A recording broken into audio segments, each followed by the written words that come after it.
Every need you have, every want you have is captured in a registry in your mind. And every satisfaction that is against any of these needs is also captured in your mind. Please pay attention here. What you are trying to get across to people is something other than just a product or a service. Your vehicle includes your assets. It includes the people in the business. Your vehicle includes your product and your service. Your vehicle includes everything that is aiding you to get this content to people. What is this content? In two simple words, this content is something I call true delight. True delight. People are approaching your business because of something happening in their minds. What happens to them tangibly is only as much as it affects their minds. Even the basic human needs like food and clothing are only as important as people's minds register them. The problem is that when you think of your business on the tangible level, you are missing the opportunity to connect with your target where it really matters, to provide them true delight, which is registered in their minds. True delight is registered in the minds of people, and that is what you're trying to get across to them. This has several implications. Implication number one is that your business is not about you. Again, I have to go through this very quickly. Number one, your business is not about you. Without realizing it, a lot of business leaders are thinking about themselves. A lot of businesses are thinking about themselves and not the target. We often claim to be interested, to be customer-centric or consumer-centric. We often claim to want to give the customers the best experience. But I'm going to tell you what's going on. What's going on here is that we have realized that the customer is the means to an end. And that end is profits. So I'm going to give you a couple of shocking ideas. Number one, your business is not about profit. Profit is like the air you breathe. It fuels the car, the engine of your business. But who here has a car for the purpose of fueling it?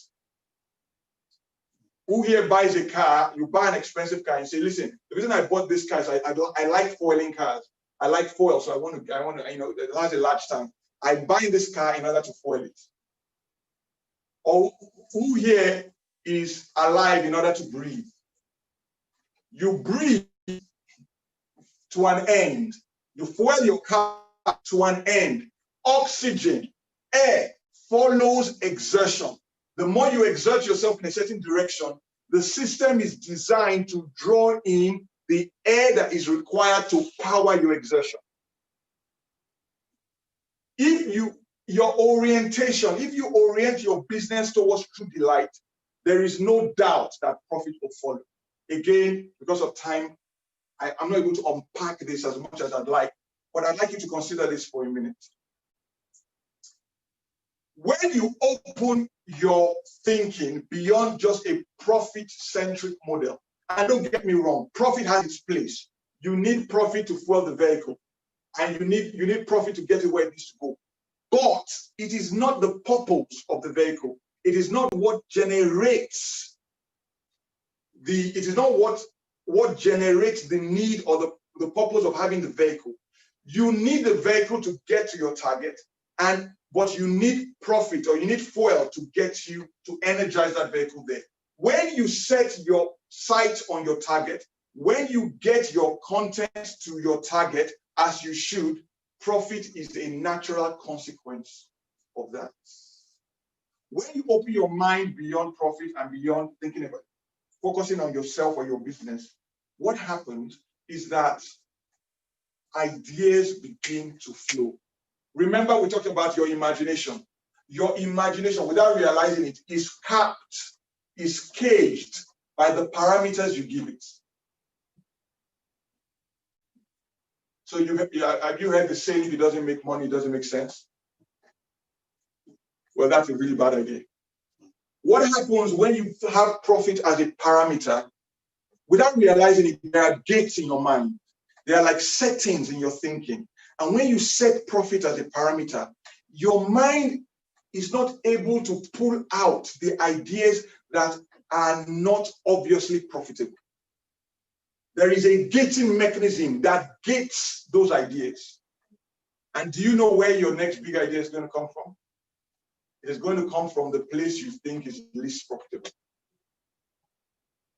So when you lead with profit, and again, you don't have to sit down and talk to yourself and say, listen, we have to focus on profit, although a lot of people do that. You don't have to do that per se. But if you have that setting in your imagination, it already carves your imagination a certain way. It already inhibits your ability to expand your view and really see what is going on. Your business is about delivering true delight to a target. It is not about using the target to achieve your ends. So people talk about customer experience. And really what they're saying is that they realize that you need the customer's pocket. You're trying to get to the customer's pocket. And you are trying to get them in an orientation where they put their pocket to. That's not what I'm talking about. I'm talking about considering for a minute that you got the equation wrong. Again, the degree to which you can hear what I'm saying is going to depend on how fluid your sitting imagination is. Listen, what do you think sets Silicon Valley apart? Do you think that it's because it's a tech industry? How many years did it take Amazon to make its first profits? How many years did it take Facebook to make profits? Do you know why they were able to operate like that? Because there is a thinking in Silicon Valley, and this is the thinking. It's not articulated. This is the thinking. If you can provide true delight to enough people, you will make money sooner or later. We may not know how, but at some point you will make money. That is the philosophy. It is not articulated. It is not a tech philosophy. It is a fundamental philosophy that then governs an investment pattern, that then governs a prioritization pattern. And that is why people like Facebook can go on providing a service for years and make deep losses and be supported through deep losses and yet not have figured out how they're going to make profit, but keep going on. That's what sets Silicon Valley apart. It is not unique to the tech industry. It is a mindset that is not profit-driven. It is a mindset that understands that what is important is delivering true delights in the mind of the target. If you can do that, everything else follows. What that means is that the way you map your business changes. Suddenly, you are not the center of your ecosystem. The mind of your target suddenly becomes the center of the ecosystem, and you are one of the planetary bodies revolving around that. I cannot overemphasize how that changes the paradigm. It opens your mind up to innovation that you will never have dreamt of.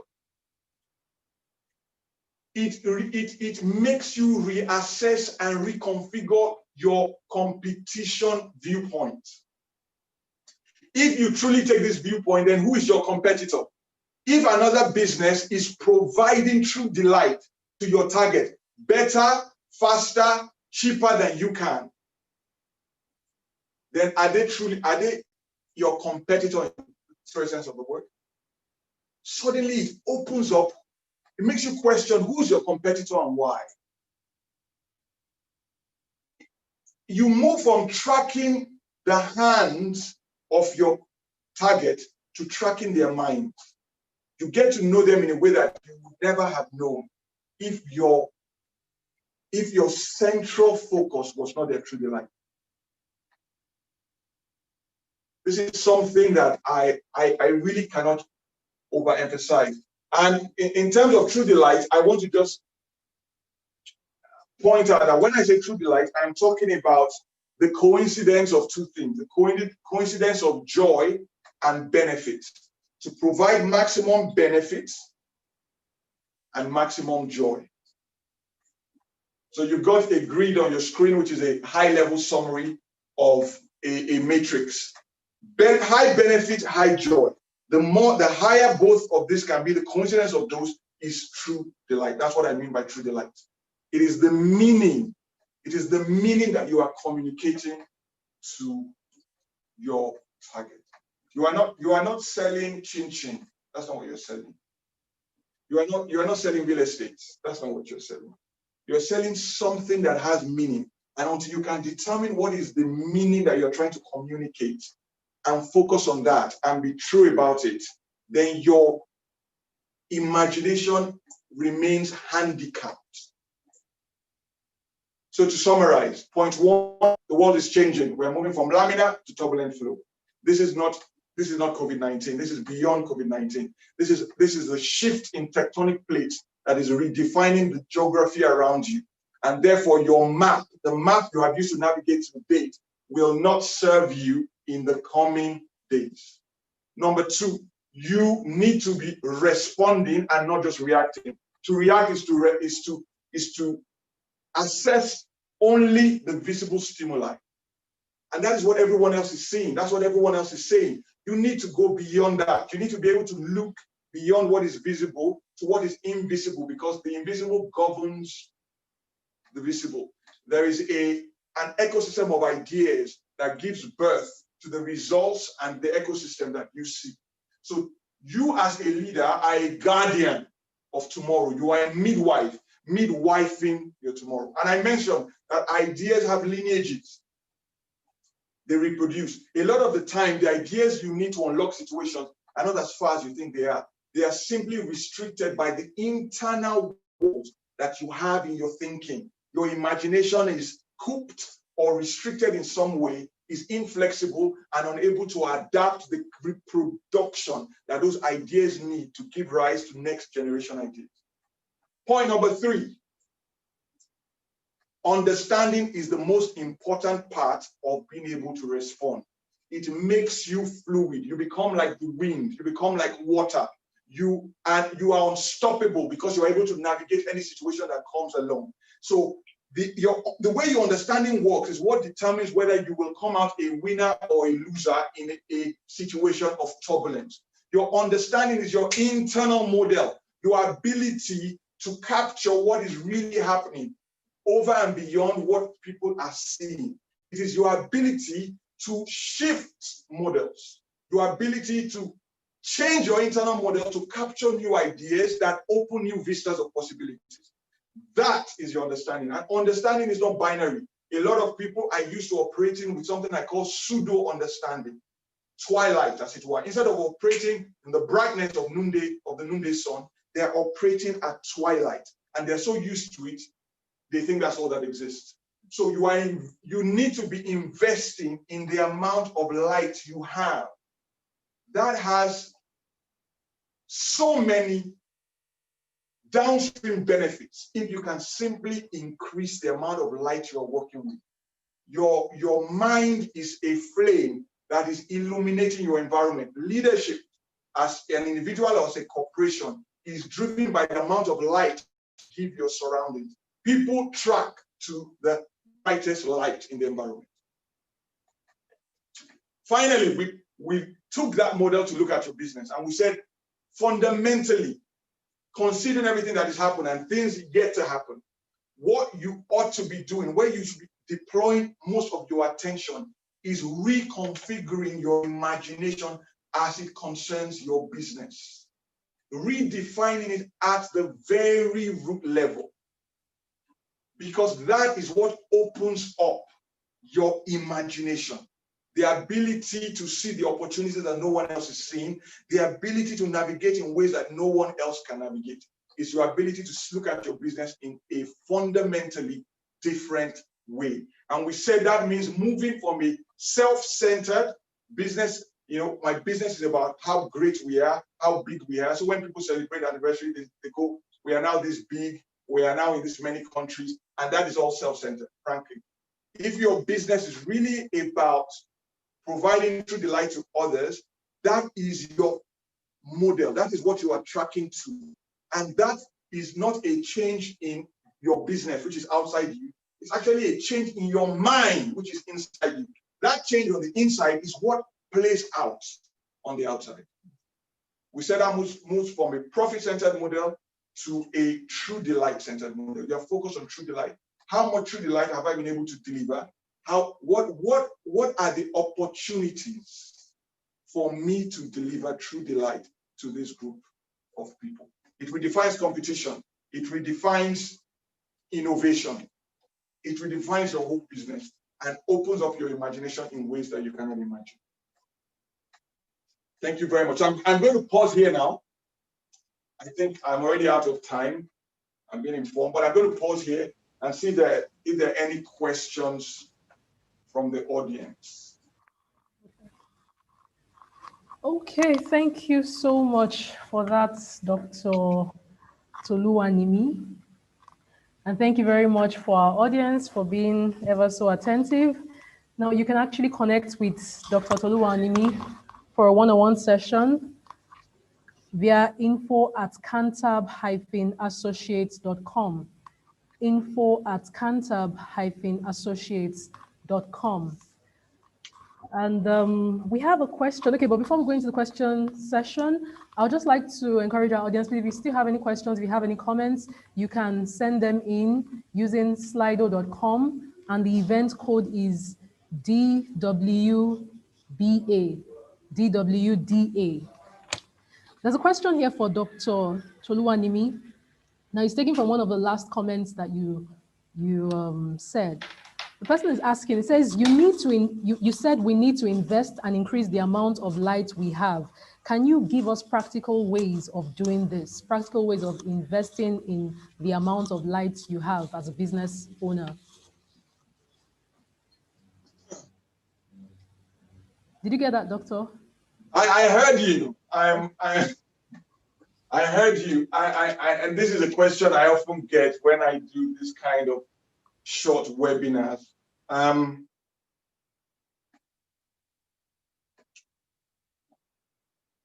In order to answer that question, you need to understand that what you are trying to address is in your own mind. It's not outside you, it's in your own mind. Okay? If you don't get that, then you're going to be looking for something to do outside you. It's in your own mind. But one of the most powerful ways to begin to unlock your imagination is asking questions. We have a whole module around questions and questioning, inquiry. Anybody can do it, but there is an art to doing this right. So what I will say, first of all, you need to begin to ask yourself the hard questions. Ask yourself the obvious questions. That is where it starts. You're going to ask yourself questions about your business, about why you are doing things the way you are doing it in your business. There are questions that you have been running away from, and everybody has them. There are questions that pop up into your mind, but you take them and you bury them because you're afraid to engage with them. I think asking those questions, simply asking and beginning to try to answer them, is one very powerful way to begin to open up the pockets of restriction in your own imagination. This is for your business to be asking questions about your business, but not just superficial questions. And this takes time because you first need to then consider, what questions am I not asking? What questions should I be asking? There are questions that everyone is asking. You need to go past that to begin to ask the questions that people are not asking.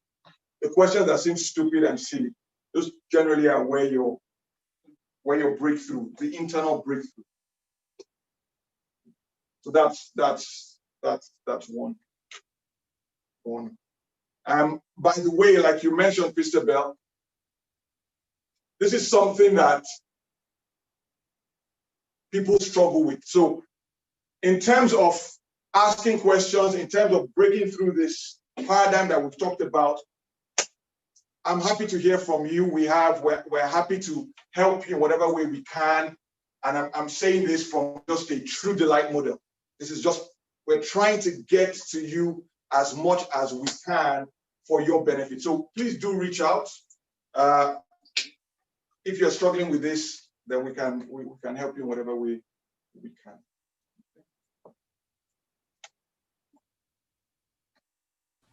Okay, thank you so much, Doctor. So you do not need to be afraid to ask yourself the hard questions. And I'll just do a bit of a wrap up because I've been writing, I learned a few things. One of which is people react because they see only what is visible. So it's our responsibility to try and see the invisible because the invisible gives birth to the visible. And Dr. Toluwanimi also made us understand that as a leader, you are a guardian of the future. So you need to ask the hard questions, ask the right questions. You need to take the bull by the horns, so to speak. And then we should also move from reacting to actually responding, talking about being proactive. And then he dwelt a lot about light. So your imaginations, the limitations that we face are really mostly based on the limitations that we impose on ourselves in our minds. And then he said something, he said the customer is a means to an end. And what is that end? For every businessman, the end is profit ultimately. But in spite of our chase for profit, we actually need to consciously move from a profit center model to a true delight model because it's in delighting your customers. Oh, sorry, Christabel.